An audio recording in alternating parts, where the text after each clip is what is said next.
Okay, morning, everyone. It's really great to finally catch up with most of you. And as I said, for me, it's about promoting drama, promoting the arts and culture at DHS, which is something that I've in the year that I've been there, I've really taken an interest with. And as I said, we'll come on to it later about the pantomime that was the last one in December and January. But welcome to everyone. It's really great to have you. And Blessing, I'm going to start with you, last in, first out. Matriculated at DHS in 2011. And obviously, that's a decade now. Yeah, obviously by looking at that blazer in the background there, that's an honours blazer for drama, correct? Indeed. And just a little bit about your just a short brief about your time at DHS.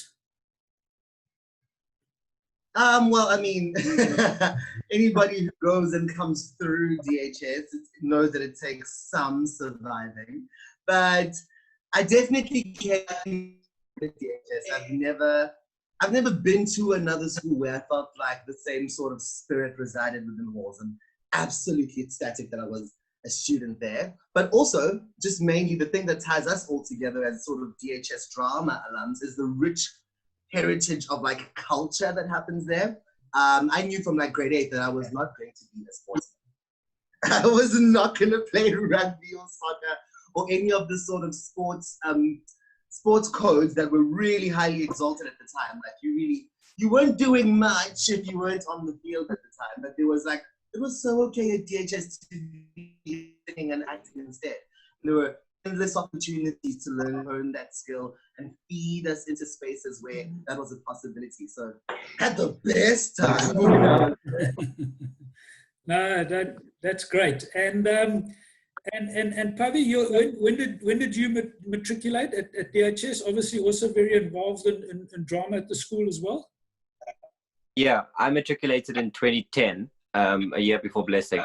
And yeah, the years at DHS were absolutely magical. And we had such a good camaraderie amongst the drama department. I had lots of musician friends, and just the arts sector was so big back then. Obviously, it's grown since then. And I'm a dancer, so I got to do a lot of the Eastern evenings and do the musicals. So just that whole environment was such a huge part of my life in developing me as a performer. Okay, great, man. And you talk about drama at the school. Last year, we were very fortunate to gain Liesl in our drama department, and you guys have worked extensively with her. I've been to many pantomimes. I've read up numerous Durban Theatre Awards for Best Actress, Best Performing Actress, Best Supporting Actress. She's taken part in numerous musicals, but just switching the subject a little bit, the drama department has taken a huge boost of having someone like Liesl, and it's really great to have you at DHS, Liesl, and how have you enjoyed it so far? I've absolutely loved it. I think more than anything, I love the boys. I love teaching boys. I don't know if I could do this teaching girls because of all the drama that comes along with girls. So what I love about the boys is what you see is what you get. Having 2 teenage boys myself as well, I think that's equipped me in teaching in the classroom. But I absolutely love. I love the boys. I've developed such close relationships with my drama boys, and yeah, it's just I was terrified at first. But it's been such a year of growth for me as a teacher, and more than anything else, just loving the boys. I'm one of those teachers that you don't really find in the staff room or sort of chatting much to other people. I'm very much keep to myself, and the boys come and find me in my classroom at break. yeah, I've really loved my time here, and I'm sad that we weren't able to put on our production this year. I was really looking forward to that. But I have lots of ideas, lots of exciting ideas to hopefully do from next year onwards. Yeah, as I said, you know, from I'm sure from a school's perspective and from the department, for someone with your credentials, it's really, really great to have you. And as I said, I'll echo those words. I was really, really looking forward to that production this year. But let's make it bigger and better. Yeah. Yeah. Well, we had a chat now.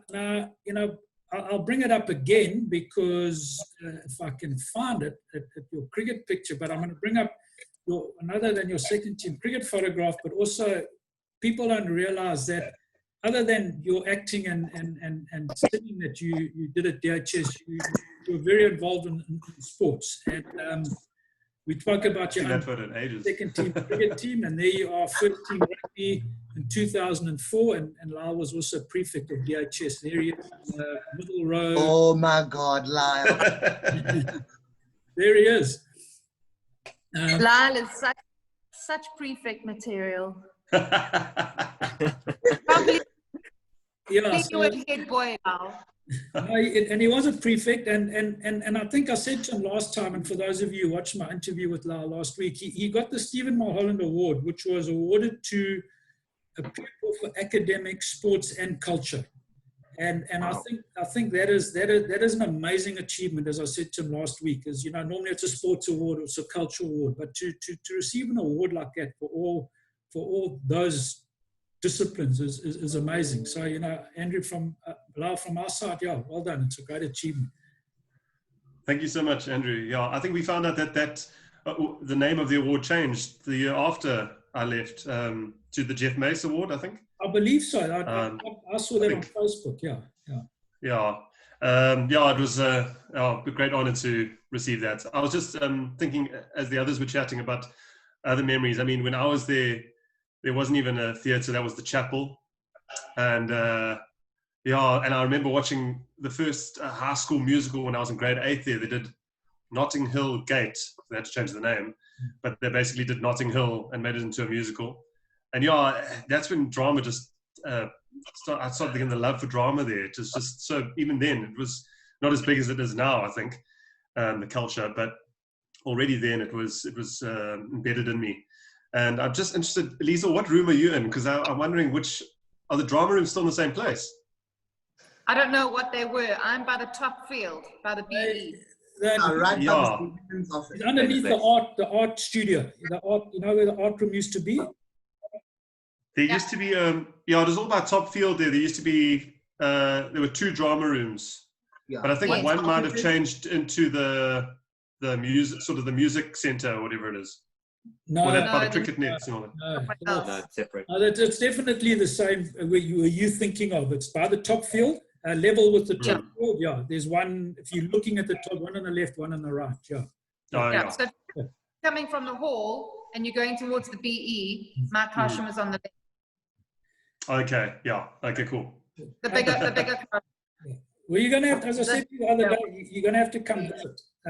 Blessing. No, I have to. Going back to you, you're probably very well known to most of our boys and most of the people who are going to view this last Sydney, Fatty, Scott, and Spud.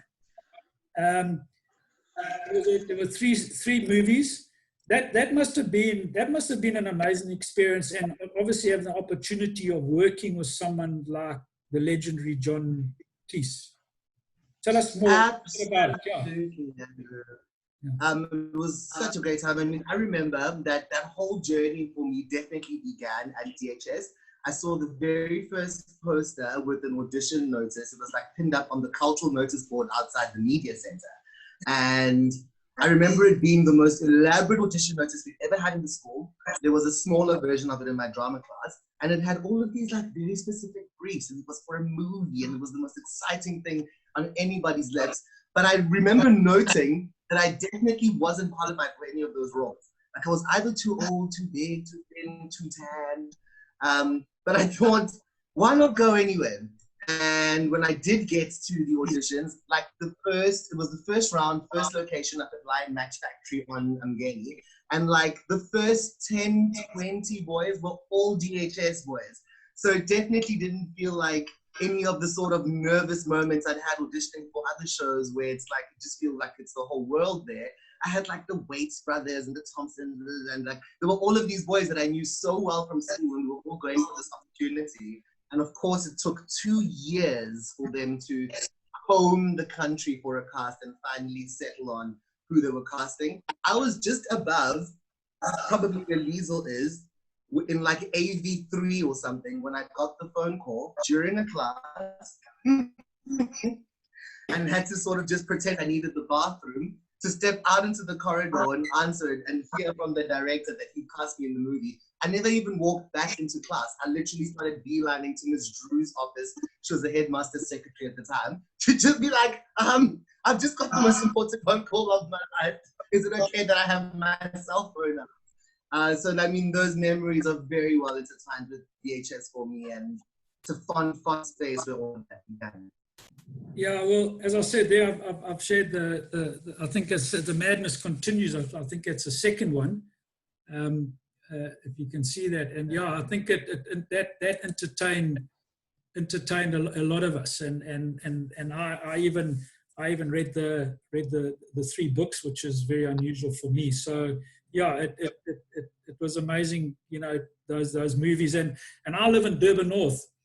And I live not far from where he used to stay. So I remember they cornered off his house. It was just above near Crusaders, and they cornered off his house. So it was quite fascinating in our little area community of Durban North to know that there was this movie being filmed.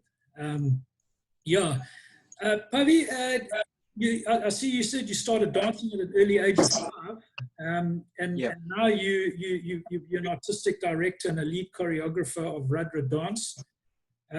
You're tap, you're modern and ballet teacher, and a freelance dancer, having performed in a lot of performances in numerous dance companies. Tell us a little bit more about what you do now. Yeah, so I still perform as much as possible in productions where I've had to audition to join companies, or my company is a Bollywood company that we've done performances ourselves in shows. And actually this year we were planning to do a production just as our company, but obviously everything's been postponed and cancelled and whatever because of the lockdown. Yeah, I started dancing when I was 5. I've been dancing my whole life pretty much. My aunts used to be a dancer, so the dance has been part of our family for as long as I can remember, and it's just part of who I am, sort of thing. And then yeah, drama started much later, just before DHS, I would say. And we used to have a drama teacher at the studio that I go to. It was actually Adir Kalyan, who's now in movies and sitcoms and all kinds of things. So he was actually my first drama teacher, and then DHS. Oh, great. Oh, well, it's great to see. And as I said, and I just, again, I look at the screen here and I see 3 DHS Old Boys and a drama teacher at DHS, and it's amazing. Well, just coming back to you, obviously your love for the pantomimes and those performances, which would you highlight as, I don't know if you chatted about it last time, which would you highlight as your most favorite pantomime that you've performed in over the years? Well, that's quite tricky. I mean, especially, at least it helps you narrow it down to pantomimes and not musicals and everything else. So if I had to do just pantomimes, might even be the most recent one. Alice in Wonderland. I think because of the madness of playing the Mad Hatter, I just had so much fun with that. And also we had such a great company. It was such a magical, wonderful, crazy pantomime that I don't think it was not like any of the others before. It was its own new thing. It was a fresh new pantomime with crazy characters. It was just so much fun. I loved it. So I think that would be the the top of my pantomime list. Okay, and then we also need to allude that Shrek the Musical, you received the Durban Theatre Best Actor Award. Is that correct? Yes, yeah, that would be probably top of my list for in the musicals. It was time in that fat suit, but yeah, I loved it. I think just the character, the story, the songs, the humor, that was definitely one of my best. Surely Beauty and the Beast comes a very close second. Yeah, I actually mentioned that. I actually mentioned it, I think last week, Andrew. I said, I think I said Shrek, Beauty and the Beast, because of being a baddie. That was awesome to be a part of as well. That was also... For me, that was my favorite character of yours. And Blessing was in Beauty and the Beast with us as well. The three of us were. That's when I first met Blessing, was Beauty and the Beast. I think, but I love that musical. Liesl, and while you're on that topic, same thing, same question with you, because I see that, obviously in a number of Playhouse productions, a lot of musicals, you've also done a lot of more serious sort of performances and things like Shakespeare performances, and then you get to the light-hearted fun of the pantomimes. Again, very diverse. Do you have a preference? In terms of genres. In terms of what you're from a performance point of view, are you? It's impossible for me to choose one of those genres. A pantomime it's a beast like no other. I absolutely love panto. I think because of the reaction, it's so magical to see those little faces out there. Obviously, I always play the evil person, so usually I always start off the production, so I scare a lot of children. Lyle at one point used to count how many children would leave the auditorium within 10 seconds of me speaking. You scared the adults as well. Don't worry about that. But there is something very magical about pantomime. I think it also, when you do a production, you become that cast becomes family for that period of time. You get extremely close to those people, but unlike any other runs of shows during the year, pantomime is a little bit more special because of the time of year that you are performing, and also it's much longer. It's a longer run, so the rehearsal period is quite long, and then the run of the show is usually maybe 3 weeks longer or up to 4 weeks longer than any other runs of shows. When you do a show, sometimes it can only run for about 2 weeks, if you're lucky 3 weeks. But pantomime, you're working with those people solidly for almost 3 months. So you really get to know those people. Also, it's over Christmas, so we have our Secret Santa gifts, and it's just a very, very special time of year. It's just crazy. Obviously, I love doing comedy. I love doing drama. Straight plays. I absolutely love that. But I think if I had to choose one thing, I think it's the magic of pantomime and the joy it brings from all ages, really, and the time that you spend with that cast. And you can't begin to describe how close you get with those people. And it's interesting because I'm just looking at the program for Alice in Wonderland, and at the bottom, it's described as a magical family pantomime. And I think that's the important thing. What you stressed on there is the kid. I mean, I as an adult will never miss a pantomime. I love it. I'm the first one to put our hand up in our family in December and January and July to go to the pantomime. So. Yeah, I think it's amazing. As I said, you've scared me with those fireworks and stamping your rock on the ground and boom, and everyone, we'll jump out our chair. Don't worry about that. I think just on another thing, on a note, what you've been doing is tell us a little bit about your YouTube channel that you've started, and I see. I mean, I'm assuming your viewers from 65,000 have grown a lot more. Tell us a little bit more. Oh, my word. The internet is a monstrous space. YouTube started absolutely by accident. After I left school, I went straight into freelancing, and everybody knows that that comes with some great opportunities work-wise, and then huge gaps of unemployment and like just pent-up creativity.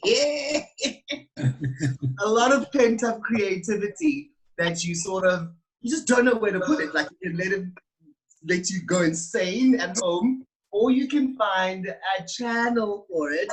So YouTube really came through to save me in that way.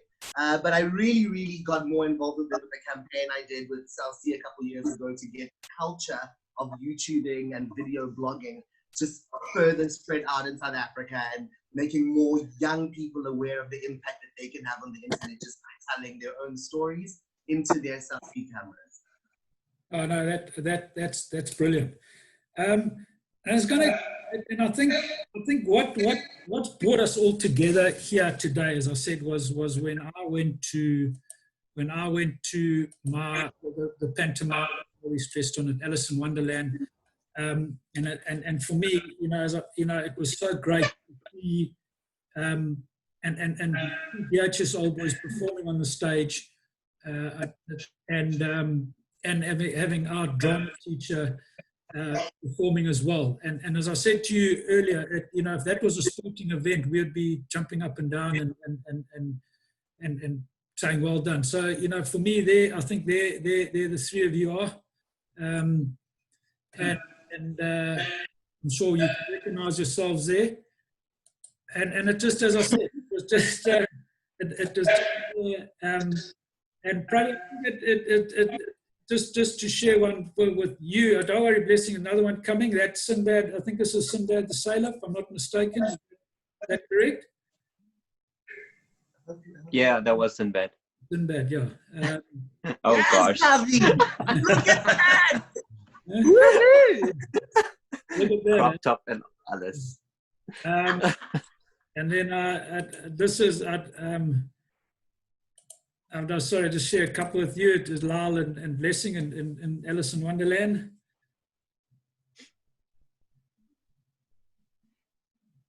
I need to find a picture of you as the what were you in Beauty and the Beast, Blessing? I could not. This is so precious. I could not tell you. I mean, it was a butter dish, but I was also the butter. And now we're talking beef. Okay? You're also the baker at the beginning, I think. Oh yeah. But you had the baker, the candlestick maker. I was everybody. There are a couple of pictures. You see, I've got all the magazines. I'll bring it up closer to you. I don't know if you can find Blessing there. Oh, that's me there. There you go. So that was a great show. And I have to tell you, just remind you that the Snedden Theatre's air conditioning was down that entire run, and it was summer in Durban. And let me tell you now, we have never sweated like that in our lives. And I was in a velvet dress covered from head to toe, and I had feathers everywhere. The only thing that was showing was this part. Yeah, as I said, you've, and I think Liesl, you stressed on it. You guys have given so many children and adults so much fun, so much entertainment with your performances on stage. And as I said, I'm really, really proud to see DHS represented in the theatre. And as I said, I don't know what it meant to me to go to Alice in Wonderland in I think I went in January's show, and to see you guys on stage. For me, I was as proud as watching some of the guys play rugby or cricket. So, from my side, thanks very much for what you do for the arts, for the culture, for drama, for theatre. Keep it up. As I said, Lyle, Pavi, your invitation to come and see us at school. Liesl, we'll find her in her classroom and we'll have a cup of coffee with her there. So when the opportunity is there, please come and visit us. And all I can say, guys, is keep it up and keep entertaining the kids and the adults alike. Thank Thank you. you, Andrew. Thank you, Andrew. Thanks very much, and we'll catch up soon. And Blessing, I'm waiting for my visit. Eh? Pavi, you too. Keep well, guys.